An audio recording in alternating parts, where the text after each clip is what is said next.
الحمد للہ وکفا وسلام علی عبادہ الذین اصطفى اما بعد اعوذ باللہ من الشیطان الرجیم بسم اللہ الرحمن الرحیم یا ایہا المدثر، مدثر کپڑے میں لپٹنے والے،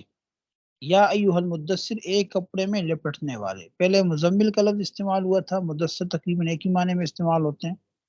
ٹھیک ہے نا جی۔ قم، آپ کھڑے ہو جائیے، اٹھیں، فانذر، اور ڈرائیے، یعنی لوگوں کو خبردار کریں، لوگوں کو ڈرائیں،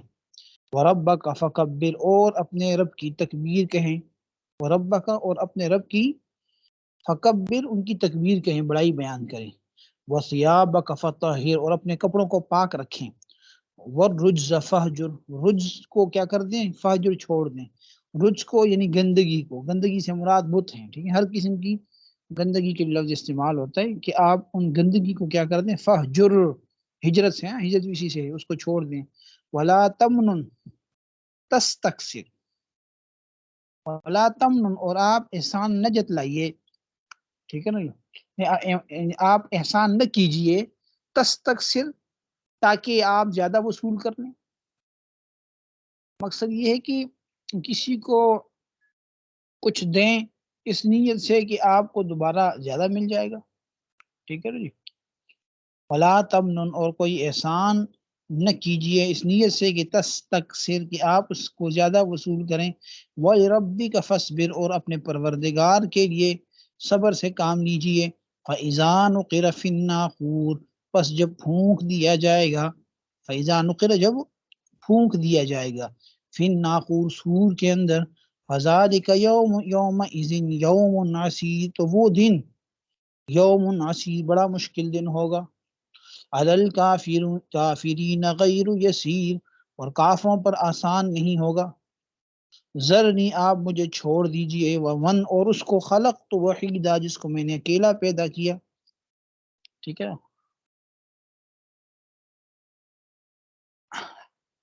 ذرنی ومن خلقت وحیدا، یہ آیت کے بارے میں ایک تفسیری منقول ہے کہ یہ آیت ولید بن مغیرہ کے بارے میں نازل، بڑا مالدار شخص تھا، ٹھیک ہے نا جی، کافی مالدار تھا۔ تو ایک مرتبہ اس نے قرآن کریم سن کر یہ اعتراف بھی کیا تھا کہ قرآن کریم جیسی کوئی کتاب نہیں ہے، ٹھیک ہے نا جی، یہ کسی انسان کا نہیں ہو سکتا۔ ابو جہل کو پتہ چلا کہ بھئی اگر مسلمان ہو گیا تو معاملہ خراب ہو جائے گا، تو اس نے جا کے پھر اس کو آر دلائی، ولید بن مغیرہ کو، اس کو غیرت دلائی، ہاں جی، کہ تم اس باتیں کرتے ہو، تم وہ باتیں کرتے ہو، تم سردار ہو، ہاں جی، تم جاؤ گے تو یہ ہو جائے گا، وہ ہو جائے گا، تو ایک طرح سے اس کو غیرت دلائی۔ تو پھر ولید نے کہا کہ بھئی چلو ٹھیک ہے، میں اس طرح نہیں کرتا، ٹھیک ہے نا، لیکن اس کو پتہ تو تھا کہ اللہ کا کلام ہے، تو یوں یہ کہنے کا میں کیا کہوں گا اس کو، تو پھر اس نے مختلف طرح کی باتیں سوچی، کہ کبھی کہتا کہ چلے میں اسے شعر کہہ سکتا ہوں، ٹھیک ہے نا، یا میں اس کو کہہ دیتا ہوں کاہنوں کا کلام ہے، یہ بھی نہیں کہہ سکتا، میں یوں کہہ سکتا ہوں کہ یہ مجنون کہہ سکتا ہے، ٹھیک ہے نا جی۔ تو بہرحال وہ اس طرح کی باتیں سوچ رہا تھا کہ میں اس کو کیسے رد کر دوں، ٹھیک ہے نا، تو آخر میں اس نے یہ کہا کہ چلو میں اس کو یہ کہہ دوں کہ جادو والا کلام ہے، جادوگری والا کلام ہے۔ بات سمجھ آ گئی، یعنی آپ کسی چیز کو جب رد کرتے ہیں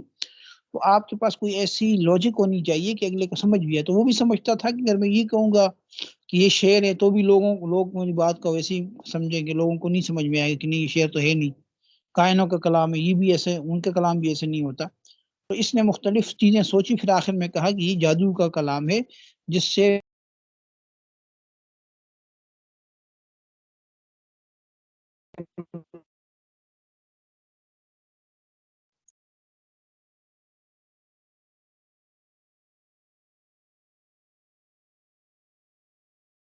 جی،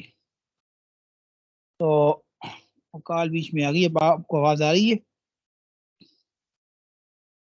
تو مجھے میسج کر دیں اگر آواز آ رہی ہے۔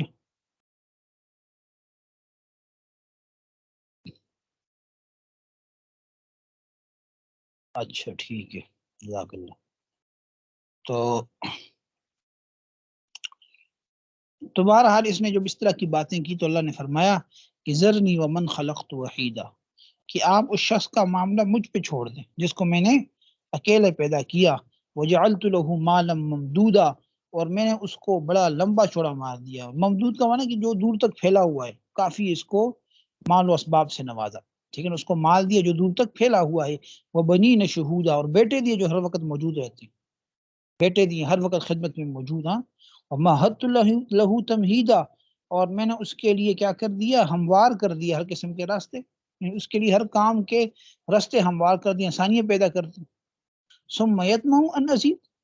پھر بھی وہی لالچ کرتا ہے کہ میں اسے اور زیادہ دوں، کلا، ہرگز ایسا نہیں ہے، انہ کان لآیاتنا عنیدا، کہ بے شک وہ ہماری آیتوں کا دشمن بن گیا، سأرہقہ صعودا، ان قریب میں اس کو چڑھاؤں گا، سعودہ سعود کے اوپر، سعود یہ جہنم کا پہاڑ، ٹھیک ہے نا، چڑھائی کے اوپر ان کو اللہ فرماتے ہیں کہ اس کھٹن اور اس مشکل چڑھائی کے اوپر اس کو چڑھاؤں گا، ٹھیک ہے نا۔ بعض روایت میں آتا ہے کہ یہ جہنم کا ایک پہاڑ ہے جس پہ جہنمی چڑھیں گے۔ انہ فکر وقدر، اس کا کیا ہے جی، انہ فکر، اس نے غور و فکر کیا، وقدر، ایک بات بنائی، غور و فکر کیا اور پھر ایک بات بنا لی۔ میں نے بتایا نا کہ ابو جہل نے جب اس سے یہ باتیں کی تو پھر وہ سوچ میں پڑ گیا کہ میں اس کلام کو کیا کہہ کے رد کر دوں، پھر وہ سوچتے سوچتے کہاں پہنچا کہ میں اس کو جادو کہہ دیتا ہوں۔ تو اللہ فرماتے ہیں انہ فکر وقدر، اس نے سوچ وچار کیا، فقدر، ایک بات بنائی، فقتل، پس ہلاک ہو جائے، مار ہو جو اس کے اوپر، کئی فقدر، کیسی بات بنائی اس نے، ثم قتل، پھر وہ ہلاک ہو جائے، پھر اس پہ خدا کی مار ہو، کئی فقدر، کیسی بات بنائی، ثم نظر، پھر اس نے نظر دوڑائی، یعنی آس پاس لوگوں کو دیکھا، وہ جو ٹھیک ہے نا اس کے بارے میں جو رائے قائم کر رہے تھے، ثم عبس، پھر اس نے تیوری چڑھائی، وبصر، اور منہ بنایا، ثم ادبر واستکبر، پھر وہ پیچھے مڑ گیا، ادبر کا معنی پیٹھ دکھا کے چلے جانا، واستکبر، اس نے تکبر کیا، فقال، اور یہ کہا، ان ھذا الا سحر یوسر، نہیں ہے یہ مگر ایک جادو یوس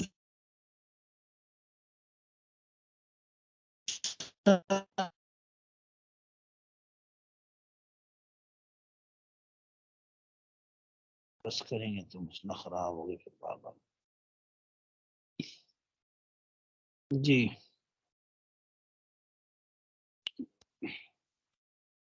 کوئی دیر کہ میں ذرا نمبر بلاک کر دوں صاحب کا، انہوں نے پھر چھوڑنا نہیں ہے مجھے بعد میں۔ اچھا جی، فی الحال بعد میں ہٹائیں گے اس کو۔ فقال، وہ کہنے لگا، ان ھذا الا سحر یوسر، نہیں ہے یہ مگر ایک جادو، ہاں جی، یوسر، یو منقول چلی آ رہی ہے، اسے ہم روایتی جادو کہتے ہیں، جیسے پہلے ایک جادو کا سلسلہ چلا آ رہا ہے جہاں تک بھی آگے، ان ھذا الا قول البشر، نہیں ہے یہ کسی انسان کا کلام، سأصلیہ سقر، ان قریب یہ شخص کیا ہوگا، ڈال دیا جائے گا، جھونک دیا جائے گا سقر کے اندر، جہنم کے اندر۔ وما ادراک ما سقر، المخاطب تجھے کیا معلوم ہے دوزخ کیا ہے، لا تبقی ولا تذر، وہ نہ تو کسی کو باقی رکھے گی، ولا تذر، نہ چھوڑے گی، یعنی دوزخ میں داخل ہونے کے بعد کوئی شخص ایسا نہیں ہے جو باقی رہے گا، جو جلے گا نہیں، چلے گا بھی اور وہ آگ اس کو چھوڑے گی بھی نہیں، نہ باہر جانے دے گی اور نہ اس کو باقی رکھے گی، ٹھیک ہے نا جی۔ مقصد یہ کہ عذاب کے اندر وہ گرفتار ہوگا، نہ باہر بھاگ سکے گا اور نہ آگ سے بچ سکے گا۔ لواحۃ للبشر، لواحۃ، کہ وہ کیا ہے جی، یعنی وہ جلسا دینے والی ہے، جلا دینے والی ہے چیز کو، للبشر، کس کو، کھالوں کو، بشر کو، یعنی جو انسان کی کھال ہے اس کو جلسا کے رکھ دے گی، جلا دے گی، علیہا 19، اس کے اوپر 19 مقرر ہیں، 19 جو ہے جہنم کے فرشتے ہیں، ٹھیک ہے نا، 19 فرشتے اس کے اوپر مقرر ہیں، علیہا 19، اس پر 19 مقرر ہیں، 19 کارندے مقرر ہیں، وما جعلنا اصحاب النار الا ملائکہ، اور ہم نے نہیں بنایا جہنم کے کارندوں کو مگر فرشتے، یعنی ہم نے فرشتے ہی مقرر کی ہیں جہنم کے اوپر، وما جعلنا عدتهم، اور ہم نے نہیں مقرر بنائی ان کی تعداد، الا فتنۃ للذین کفروا، مگر ایک آزمائش کافروں کے لیے، یعنی جو ہم نے اس کی 19 تعداد بنائی ہے یہ بھی کافروں کے لیے آزمائش ہے، لیستیقن الذین اوتوا الکتاب، تاکہ یقین کریں وہ لوگ جن کو کتاب دی گئی ہے، ٹھیک ہے نا جی، کتاب جن کو دی گئی ہے وہ یقین کر لیں، وَيَزْدَادَ الَّذِينَ آمَنُوا ایمانا، اور تاکہ زیادہ ہو جائے ان لوگوں کا ایمان جن کو جو ایمان یعنی مؤمن ہیں، الذین آمنوا، جو ایمان لائے ان کا ایمان جو ہے وہ زیادہ ہو جائے، وَلَا يَرْتَابَ الَّذِينَ أُوتُوا الْكِتَابَ وَالْمُؤْمِنُونَ، اور شک نہیں کرتے، شک میں نہیں پڑتے وہ لوگ جو ایمان والے ہیں، جن کو کتاب دی ہے، اہل کتاب اور مومن۔ وَلِيَقُولَ الَّذِينَ فِي قُلُوبِهِم مَرَضٌ، اور تاکہ کہیں وہ لوگ جن کے دلوں میں مرض ہے، بیماری ہے کفر و شرک کی، والکافرون، اور کافر لوگ، ماذا اراد اللہ بہذا مسئلہ، کہ اللہ تعالیٰ نے اس مثال سے کیا ارادہ کیا ہے، ٹھیک ہے نا جی، یعنی اللہ تعالیٰ اس سے کیا چاہتا ہے، یہ جو بڑی عجیب سی بات ہے اللہ نے کی ہے، اس سے اللہ کا مقصد کیا ہے۔ وَلِيَقُولَ الَّذِينَ فِي قُلُوبِهِم مَرَضٌ وَالْكَافِرُونَ مَاذَا أَرَادَ اللَّهُ بِمَثْلًا كَذَلِكَ يُضِلُّ اللَّهُ مَن يَشَاءُ، اسی طرح اللہ گمراہ کرتا ہے جس کو چاہتا ہے، وَيَهْدِي مَن يَشَاءُ، جس کو چاہے ہدایت دیتا ہے، وَمَا يَعْلَمُ جُنُودَ رَبِّكَ، اور تیرے رب کے لشکروں کو نہیں جانتا، إِلَّا هُوَ، مگر سوائے اس کے، اللہ ہی جانتا ہے اللہ کے کتنے لشکر ہیں، وَمَا هِيَ إِلَّا ذِكْرَىٰ لِلْبَشَرِ، اور نہیں ہے یہ مگر نصیحت والی چیز انسانوں کے لیے، یعنی یہ تو ایک انسانوں کے لیے ایک نصیحت والی چیز ہے۔ یہ ابو جہل کے بارے میں یہ بات آتی ہے کہ جب اس کو یہ پتہ چلا نا کہ دوزخ کے اوپر 19 کارندے مقرر ہیں، تو اس پہ ابو جہل نے بھی خاص طور پہ اور دوسرے کافروں نے بھی اس کا بڑا مذاق اڑایا تھا، ٹھیک ہے نا جی، ٹھیک ہے نا جی، یہ کہنے لگے کہ 19 میں سے 17 کے لیے تو میں ہی کافی ہوں، جیسے یہاں پہ آپ دیکھیں حضرت نے بھی اس کو نقل کیا ہے، ٹھیک ہے نا جی۔ اچھا جی، ایک نے تو یہ بہرحال میرا خیال میں یہ غالباً ابو جہل کے بارے میں کسی اور کے بارے میں یہاں پہ تعین نہیں ہے، لیکن اس نے کہہ دیا کہ 17 کو تو میں نمٹ لوں گا، باقی 2 کو تم نمٹ لینا، تو اس کے جواب میں یہ آیت جو ہے وہ نازل ہوئی ہے، ٹھیک ہے نا جی۔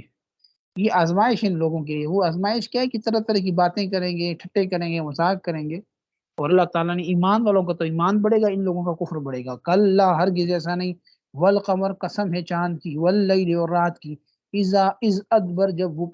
وہ چلی جائے، جب وہ جانے لگے، والصبح اذا اسفر، اور صبح کی جب وہ روشن ہو جائے، انہا لإحدى الکبر، بے شک یہ بڑی بڑی باتوں میں سے ایک ہے، احدى ایک ہے، الکبر بڑی باتوں میں سے ایک بات ہے، نذیر للبشر، جو انسانوں کے لیے کیا ہے، ڈرانے والی ہے، ٹھیک ہے نا جی۔ لمن شاء منکم، تم میں سے جو شخص چاہے، ان یتقدم، آگے بڑھنا، او یتاخر، یا پیچھے ہٹنا، یعنی اس شخص کو بھی اللہ خبردار کرتا ہے، چاہے تو وہ بھلائی کی طرف آگے بڑھے، اور اس کو بھی جو بھلائی سے پیچھے ہٹے، سب کے لیے نصیحت ہے۔ کل نفس بما کسبت رہینہ، ہر نفس، ہر شخص، اب یہ وہ کیا ہے، بما کسبت، جو اس نے کمایا، رہینہ، اس میں گروی رکھا ہوا ہے، ہر انسان جو ہے اپنے اعمال میں گروی رکھا ہوا ہے، یعنی اپنے اعمال میں قید ہے، الا اصحاب الیمین، سوائے دائیں ہاتھ والوں کے، فی جنات یتساءلون، وہ جنت میں ہوں گے، یتساءلون، پوچھ گچھ کر رہے ہوں گے، عن المجرمین، مجرموں سے، ما سلککم فی سقر، کہ تمہیں کس چیز نے دوزخ میں داخل کر دیا، ما سلککم، کس چیز نے داخل کیا تم کو، فی سقر، جہنم کے اندر، قالوا، تو وہ کہیں گے، لم نکو من المصلین، ہم نہیں تھے نماز پڑھنے والے، ولم نکن نطعم المسکین، اور کیا لکھا ہے آپ نے، پتہ نہیں یار، وَلَمْ نَكُنْ نُطْعِمُ الْمِسْكِينَ، اور ہم مسکین کو، پتہ نہیں زبانی پوچھ لینا، مجھے تو نہیں سمجھ آ رہی، اب میسج پھر غائب ہو گیا، میں ختم کر دیتا ہوں پھر بعد میں پوچھ لیں، چلیں۔ اعمال میں قید کا مطلب یہ ہے، ویسے اس طرح لکھے نا، اعمال میں قید ہونے کا مطلب یہ ہے کہ ہر انسان اپنے اعمال میں جواب دہ ہے نا، کوئی آدمی گناہ کرتا ہے تو اس گناہ کی وجہ سے اس کی گرفت ہوگی، ٹھیک ہے نا، باس پرس ہوگی، اس کے اندر وہ قید ہے، یعنی اب اس کے اعمال نے اس کا احاطہ کیا ہوا ہے، برے اعمال ہیں تو وہ اس کو لے جا کے جنت میں ڈال دیں گے، اور اچھے اعمال ہیں تو اس کو جنت میں لے جائیں گے، ٹھیک ہے نا، یہ مقصد ہے اس کا۔ قالوا، تو وہ کہتے تھے، انہوں نے کہا، لم نک من المصلین، ہم نہیں تھے نماز پڑھنے والے، ولم نک نطعم المسکین، اور ہم مسکین کو کھانا نہیں کھلاتے تھے، وکننا نخوض، اور ہم کیا کرتے تھے، گھس جایا کرتے تھے، مع الخائضین، گھس جانے والوں کے ساتھ، یعنی جو لوگ بیہودہ قسم کی باتیں کرتے تھے ہم ان کے ساتھ منہمک ہو جاتے تھے، مذاق اڑایا کرتے تھے، یعنی قرآن کا، اسلام کا، نبی کا، وَكُنَّا نُكَذِّبُ بِيَوْمِ الدِّينِ، اور ہم جھٹلایا کرتے تھے قیامت کے دن کو، حتیٰ اتانا الیقین، یہاں تک کہ ہمارے پاس یقین آ گیا، موت آ گئی یا قیامت آ گئی، فما تنفعهم شفاعت الشافعین، اللہ فرماتے ہیں پس ان کو نفع نہیں دے گی سفارش کرنے والوں کی سفارش، ان لوگوں کو کسی کی سفارش کام نہیں آئے گی، فما لهم عن التذکرۃ معرضین، اب کیا ہو گیا ان لوگوں کو کہ یہ نصیحت کی بات سے منہ موڑے ہوئے ہیں، ابھی منہ موڑ رہے ہیں، ابھی مان جائیں تو نجات مل جائے گی، لیکن بعد میں کچھ نہیں ہوگا۔ کأنہم حمر مستنفرہ، گویا کہ وہ گدھے ہیں مستنفرہ بھٹکے ہوئے ہیں۔ ہاں یہ لوگ ایسے ہیں جیسے جنگلی گدھے ہوتے ہیں، جنگلی گدھے کا تو حضرت ترجمہ لکھا ہے، لیکن جنگلی گدھا تو پھر بھی کام کے بندہ کھا لیتا ہے اس کو، گوشت اس کا حلال ہے۔ ہاں جی، حمر اہلیہ جیسے زیورہ وغیرہ ہے، تو یہ جو باقی گدھے ہیں تو کسی کام کے بھی نہیں ہوتے، ان کی عقل میں کوئی بات نہیں آتی۔ یہ جنگلی کا یہاں پہ مقصد یہ ہے کہ وہ جیسے بدک جاتے ہیں نا، بھاگ جاتے ہیں، ویسے ہی کسی کام کی طرف نہیں آتا، کسی بات کی طرف نہیں آتا۔ فرت من قصفرہ، جو کیا ہو گئے ہیں، بھاگ گئے ہیں قصفرہ سے، جو کسی شیر کے ڈر سے بھاگ پڑے، جیسے کوئی شیر آ جائے تو یہ گدھے بھاگ جاتے ہیں، تو ان کی مثال بھی ایسے ہی ہے۔ بل یرید کل امرئ منہم، بلکہ ان میں سے ہر شخص یہ چاہتا ہے کہ ان یؤتا، یہ کہ اس کو ملا دیا جائے، صحفا منشرہ، ایسا صحیفہ جو کیا ہو، جو کھلا ہوا ہو۔ ان کافر یہ چاہتے ہیں کہ ان کو یہ جو صحیفے ہیں یہ بالکل کھلے کھلے مل جائے، ٹھیک ہے۔ مقصد یہ ہے کہ اگر کسی یعنی اللہ کی طرف سے کسی ہدایت والی بات آنی ہوتی تو ہر ایک کو کے پاس الگ الگ کتاب آنی چاہیے، بےہودگی وہ کرتے ہیں، ٹھیک ہے نا۔ مقصد یہ قرآن کریم جو نبی صلی اللہ علیہ وسلم پر ہی کیوں نازل ہوا، یہ ان کا اعتراض ہوتا تھا، ٹھیک ہے نا۔ اگر اللہ تعالیٰ نے کسی کو ہدایت دینی ہوتی تو ہر بندے کے پاس الگ الگ کتاب آتی، اس تو قسم کی بیہودہ باتیں وہ کرتے تھے۔ کل آپ کہہ دیجیے ہرگز ایسا نہیں، بل لا یخافون الآخرہ، بلکہ وہ لوگ نہیں ڈرتے آخرت سے۔ کلا انہ تذکرہ، ہرگز ایسا نہیں، قرآن تو ایک نصیحت ہے۔ فمن شاء ذکر، جو چاہے اس سے نصیحت حاصل کر لے۔ وما یذکرون الا ان یشاء اللہ، اور وما یذکرون، اور نصیحت حاصل نہیں کرتے الا ان یشاء اللہ، مگر یہ کہ اللہ ہی جب چاہے۔ وہ اہل التقوی و اہل المغفرہ، وہ اللہ تعالیٰ جو ہے وہ تقوی والا ہے، اہل التقوی و اہل المغفرہ، اور مغفرت والا ہے، یعنی اسی کا حال ہے کہ وہ اللہ تعالیٰ جو ہے وہ اس سے ڈرا جائے، ہاں جی، اور اسی کا حال ہے کہ اس سے مغفرت طلب کی جائے، ٹھیک ہے نا جی۔ مقصد یہ کہ یہ جو لوگ ہیں یہ انہوں نے نصیحت کوئی حاصل نہیں کرنی، ٹھیک ہے نا جی۔ اللہ یشاء اللہ، مگر یہ کہ اللہ ہی ایسا چاہے، اگر اللہ چاہے تو پھر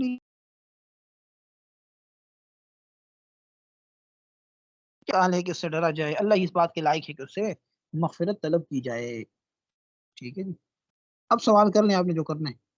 آگے دوسری صورت پڑھ لیں یا بس کر لیں؟ سورہ ابھی ہم نے پڑھا ہے، سورہ قیامہ، اس کے بعد 3 صورتیں رہ گی، چلیں اس کو پھر کر لیں گے۔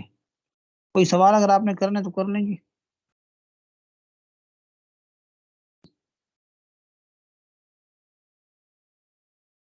یہ تو سبق سے ریلیٹڈ سوال نہیں ہے، 1 منٹ میں اس کو بند کر دوں گا۔